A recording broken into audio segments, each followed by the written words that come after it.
Tonight, we are on the scene, the massacre here in Las Vegas, the deadliest mass shooting in modern American history.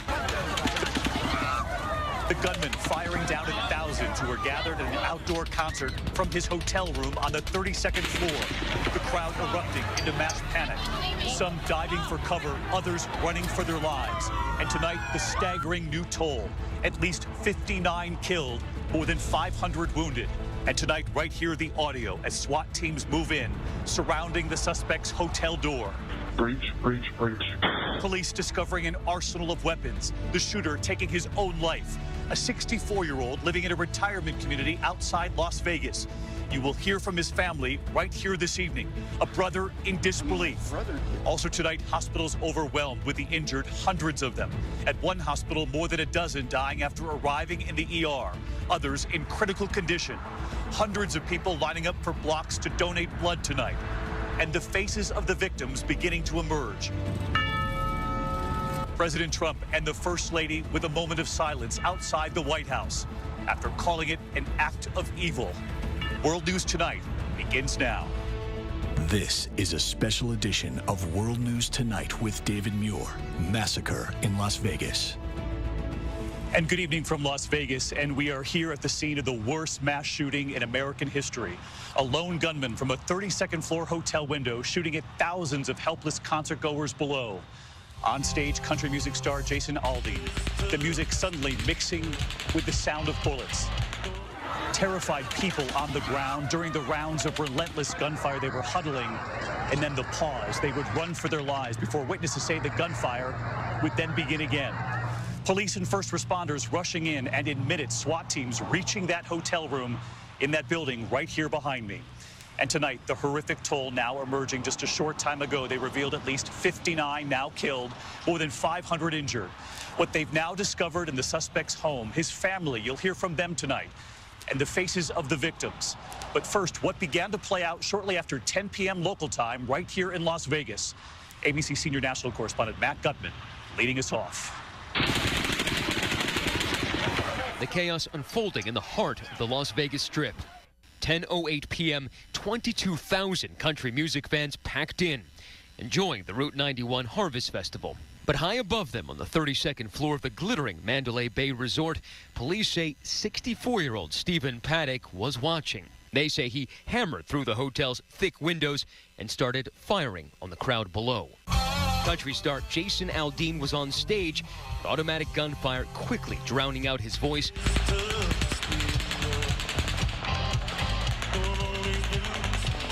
The music stops and he runs off stage. The audience huddling on the ground. The Mandalay looming over them. For so many, confusion. Was this part of the show? That's just a firecracker. Why would you do that?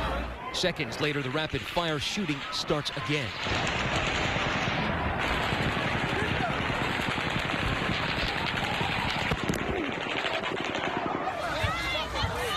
Terrified people pile on top of each other, sheltering behind anything they could. But they were in an open field, easy targets for the gunmen in the tower. I don't know where to go. Oh my God. Thousands looking for safety anywhere, even a stranger's car.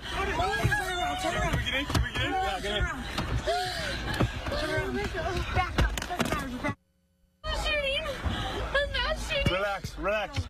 My husband and I ran out toward our car, and there were people hiding underneath my car for cover. It was early this morning we found Mike Kronk, head in hands, still stained with his friend's blood. Got hit 3 times. And Mike had used his shirt to keep his friend from bleeding out. You guys are trying to do triage while the shooting is still going on. Yeah, everybody was jumping over the fences and stuff, but I mean, there's no way I'm going to leave my buddy. You know, we had to keep compression on this thing. And so once we weren't even sure if the shooting was stopped, we got him over the fence and under the stage, so at least we knew we were safe. As an army of police descended high above the panicked crowds, SWAT teams are closing in on the shooter. They approach his hotel door, armed with an explosive. Everyone in the hallway needs to move back. All units move back. Breach.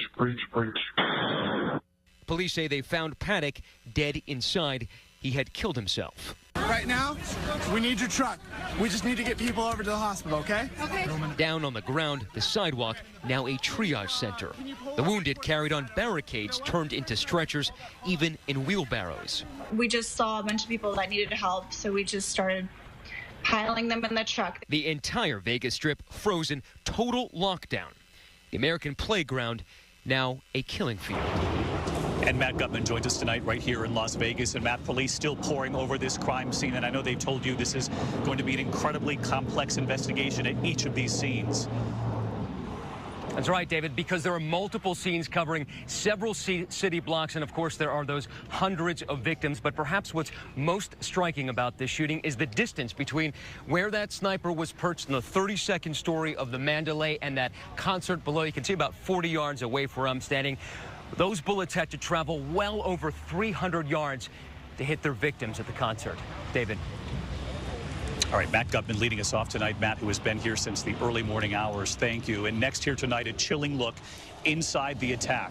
From the first responders and police on the scene tonight, we are now hearing the radio calls that they made for help and their tense conversations when they went to take the gunman down in that hotel hallway and they approached that door. Here's ABC's chief national correspondent Tom Yamas, also here in Nevada tonight. Shots fired from Mandalay Bay. There's many people down. As bullets rain down on concertgoers like hellfire, Las Vegas SWAT teams jumped into action to take down the shooter. 790 right. I'm going to form a strike team, Mandalay Bay and the Boulevard. I need 5 officers on me. Heavily armed officers moving up the massive glass tower. Control 020, we are at the end of the hall. We are going to be peeking out into the hallway. Those officers that are down the hall, you need to acknowledge so we don't have a crossfire. Careful of friendly fire, SWAT members advance. I have the hallway of the suspect's room on the 32nd floor. And right before they storm Paddock's room, this warning, just in case they're walking into an ambush. It is set on the suspect's door. I need everybody in that hallway to be aware of it and get back. We need to pop this and see if we get any type of response from this guy to see if he's in here or if he's actually moved out somewhere else. Breach, breach, breach. After that explosion, officers move in. We are clearing this room. We have one suspect down. Is that room 135? That's affirmative. One suspect down in 135. I have the floor. And as they discover Paddock's body, they also find his arsenal. We've got these 2 rooms secure. We've got one suspect down, multiple firearms. This is definitely the time for firing into the crowd.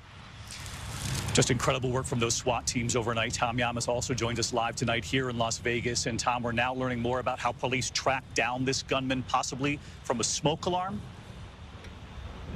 That's right, David. You can see the Mandalay Bay Hotel just behind me. It's such a massive hotel, more than 3,300 rooms. And we're told one of the ways police were able to locate the shooter was because all that gunfire set off a smoke alarm, and then the police were able to locate the killer inside that room. David? Tom Yamas with us tonight. Tom, thank you so much. What would drive someone to take so many innocent lives? That's the question we ask after so many of these mass shootings. Tonight, a portrait of the gunman now coming into focus. His gambling habit, his family history, and this question, did he have any ties to foreign groups? Remarkably today, his family said there were no signs that any of this was coming. Here's our chief investigative correspondent, Brian Ross. As investigators tonight search for clues at his home in a retirement community in Mesquite, Nevada.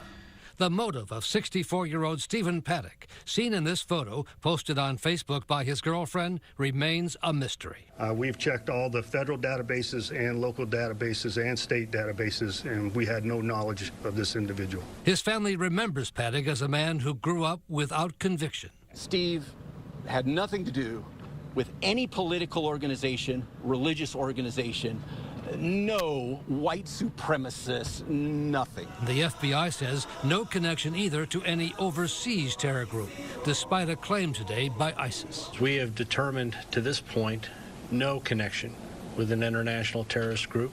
Yet for some reason, this otherwise unremarkable man checked into his 32nd floor Las Vegas hotel room last Thursday on a well-planned mission to kill, assembling a remarkable arsenal. Authorities hope his girlfriend, Mary Lou Danley, who once worked as a casino hostess for high-end players, can provide some insight. Authorities say she is in the Philippines tonight, but expected to return to the U.S. soon. Adding to the mystery, federal officials tell ABC News Paddock sent tens of thousands of dollars in the last few weeks to the Philippines. Paddock's only real passion appears to have been gambling. His brother Eric says Paddock recently won a $40,000 jackpot and was a multi-millionaire. He was a wealthy guy, and he liked to play video poker. He played multi-$100 a hand video poker. 6 years ago, Paddock sued a Las Vegas casino when he slipped and fell on a casino floor. Video shows him later rubbing his leg in pain. An arbitrator found in favor of the casino. Until today, the only known connection to crime was Paddock's late father, a violent bank robber who spent 7 years in the 1960s as an FBI fugitive, described as psychopathic, suicidal, armed, and dangerous.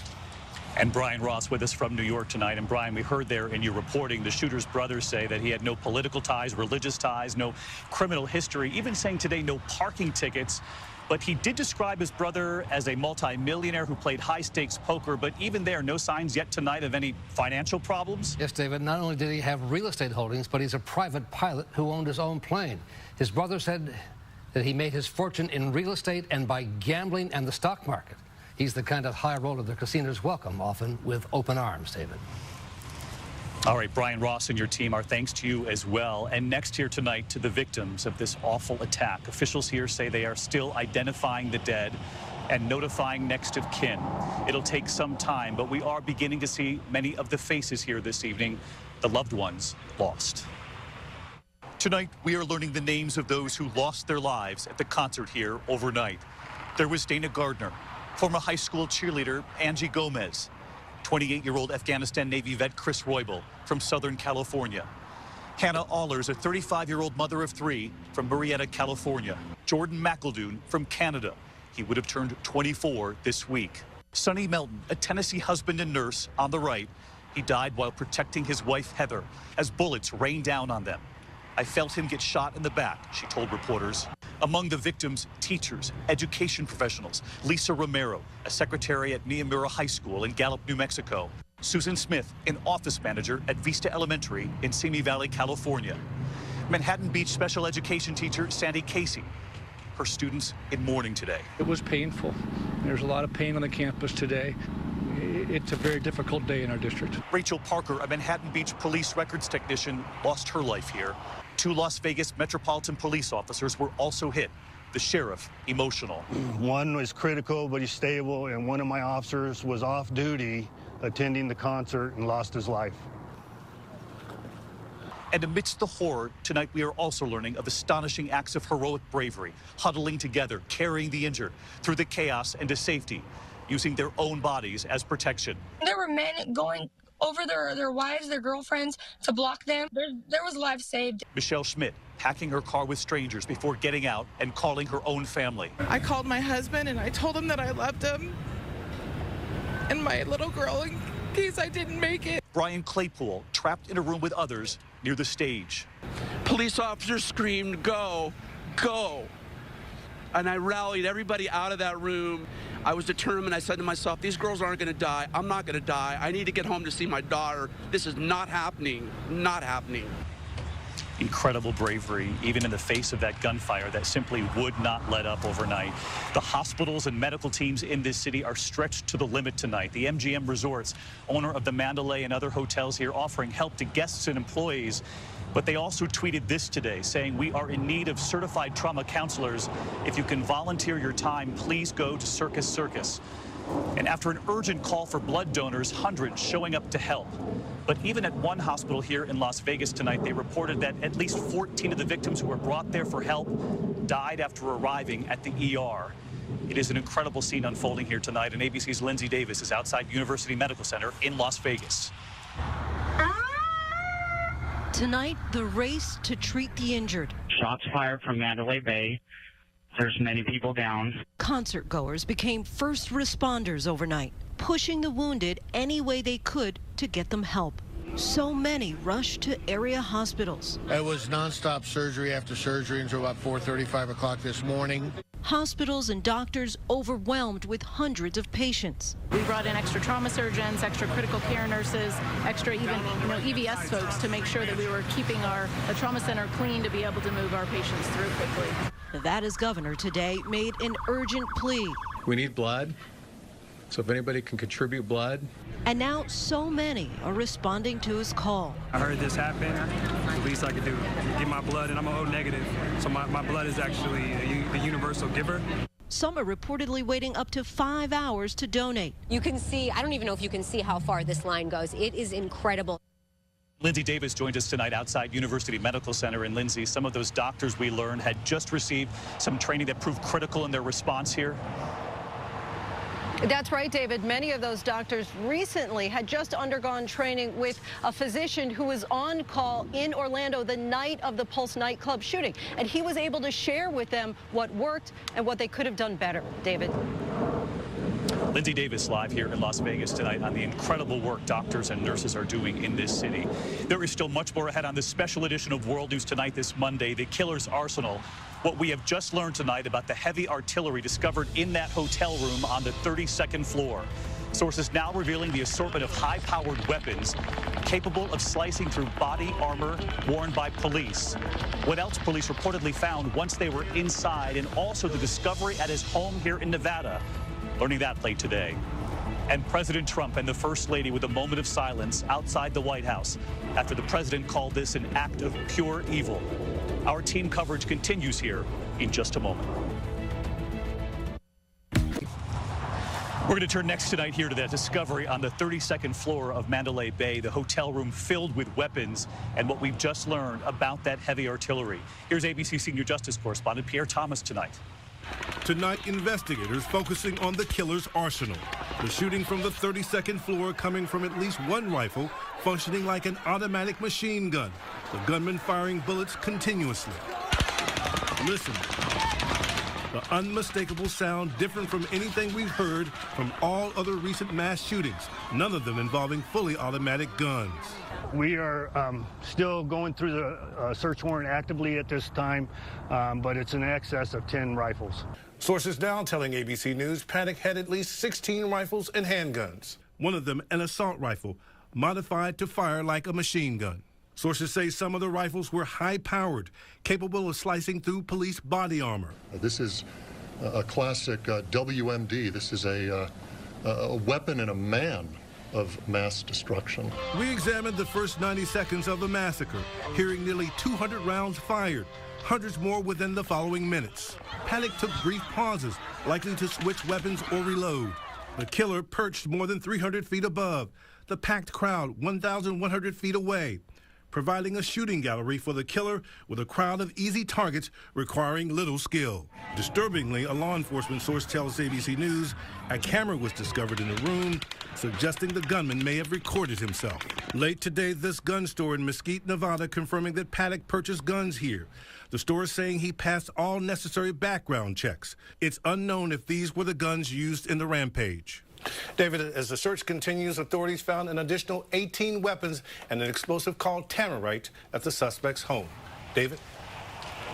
Pierre Thomas in Washington, and when we come back tonight, what President Trump said to the nation today about what we witnessed here in Las Vegas and his promise to this city.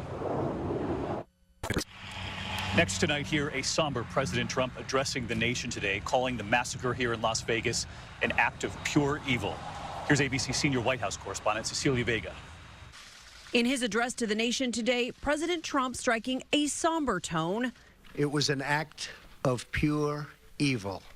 He never said the gunman's name, instead focusing on the victims and survivors. We are praying for you, and we are here for you. And we ask God to help see you through this very dark period. And he called for unity. It is our love that defines us today and always will, forever. The president leading a moment of silence, ordering flags flown at half staff, and personally calling the Las Vegas sheriff. The fast response that you gave saved hundreds of additional people from being killed. But was this terrorism? The White House won't say. Does the president believe that what happened amounts to an act of domestic terrorism? We're still in a fact-finding mission. It would be premature to weigh in on something like that before we have any more facts. And the president heads to Las Vegas on Wednesday, where he will thank first responders. He will meet with victims' family members. But first, that trip to Puerto Rico to survey the damage there. David, that happens tomorrow. Cecilia, thank you. And what the sheriff here revealed just a short time ago. In a moment. What did you think this job was? The sheriff here, Joseph Lombardo, revealing a short time ago the death toll is now up to 59. Hundreds in the hospital after being shot, trampled. Families searching for loved ones. Another half hour of World News Tonight right here in just a moment. And this